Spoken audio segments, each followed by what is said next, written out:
naming challenge. Si Ethan ay kakain siya ng saging. Sayang yung kain ng umaga dahil yung itlog kasi pag kinakain niya yung puti lang, hindi niya sinasama yung dilaw. Pero kanina sa challenge namin kinain niya yung itlog na puti at saka yung dilaw. Meron kasing nakasulat dito sa notebook niya. So, ito yung binasihan ko sa challenge namin. So, gusto ko bago niya kain itong saging, basahin mo niya ito. Basahin mo muna ito, Bin. So, ano sabi ni teacher dito? Sa notebook. Basahin mo, malakas. Basahin mo, malakas. Louder pa. Ang gatas at itlog. Sige, basahin mo. Kain, palusog ang saging at papaya, Uminom ka ng gatas, ikaw ay malakas.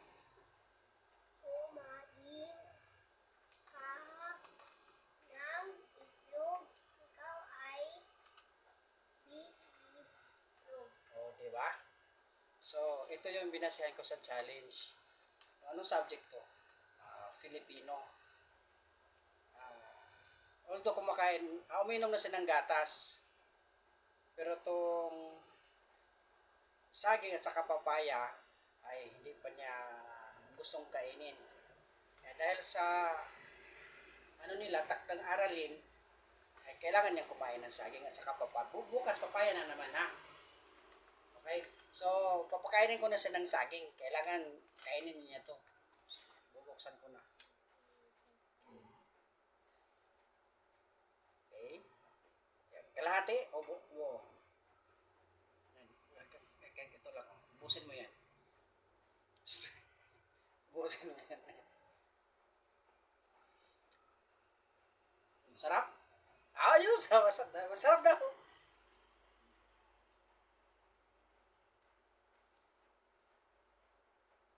Sarap no? Bukas papaya naman. Busin mo yan ha.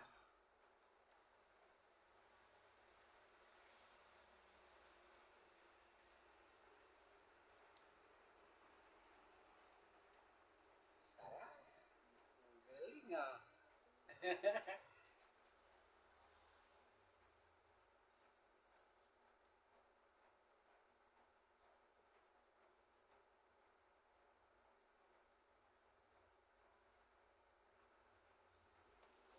Hindi na, mamaya na, di pa tapos eh. Mamaya na, di pa tapos. Tapusin mo. Oo, dayan. Challenge ka yan, di. Ubusin mo muna yan. Okay. Yan, malapit na ako. Ubusin mo muna. Oo, malapit na. Hindi, dumi yan. Yan, kamay mo lang yan eh.